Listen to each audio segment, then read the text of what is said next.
Hello বন্ধুরা, কেমন আছেন? আসুন সকলে মিলে একটু চা খাই। এই দেখুন আমি লাল চা খাচ্ছি। এটা ডিউটির সময়ে। তো ডিউটির মধ্যে এটা চা বানানো কেটলি। এই দেখুন সব কাপ সাজিয়ে রেখে দিয়েছি, সকলকে চা দেবো। চলে আসুন তাড়াতাড়ি। কফিও আছে, চা কফি সবই আছে। তো যে যেটা খাবেন তাকে সেটাই দেবো। তো ডিউটি থেকে চলে আসলাম রুমে। রুমে এসে এবার ফ্রেশ হব। ফ্রেশ হয়ে তারপরে বাকি অন্য কাজ, অনেক কাজ থাকে। ডিউটি থেকে এসে স্নান করতে হয়, কাপড় জামা ধুতে হয়, অনেক কাজ। খাওয়ার জন্য রেডি হতে হয়, খাবার বানানোর জন্য। এই যা গরম পড়ছে, গরমের মধ্যে পরিশ্রম করে কাজ করে এসে আবার রুমে কত কাজ থাকে, কাপড় জামা ধোয়া থেকে আরম্ভ করে সব কিছু। এই যে রেডি হয়ে বসে পড়েছি স্নান করে। ওই পিছনে কেটলিতে যে সিদ্ধ হচ্ছে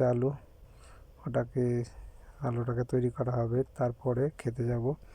এই যে দেখুন চাটনি করব, তাই সব কিছু নিয়ে বসে আছি। পেঁয়াজ, পুদিনা পাতা, ধনে পাতা, আদা, রসুন, ব্যাস লঙ্কা, এটা দিয়ে চাটনি হবে একটা। আর আলু সিদ্ধ হবে।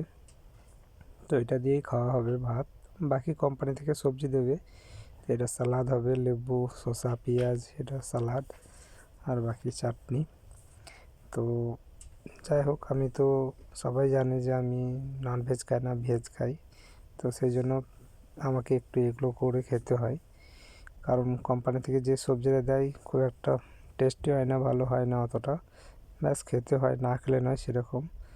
ব্যাস এটা হলো হামালদিস্তা। এটাতে চাটনি তৈরি করা হয়, মানে ধনে পাতা, পুদিনা পাতা। এই দেখুন ফাইনালি রেডি হয়ে গেছে চাটনি। এটা কিন্তু খুব ভালো লাগে খেতে চাটনিটা। তো কেউ কি খেয়েছেন এরকম জানাবেন ওকে।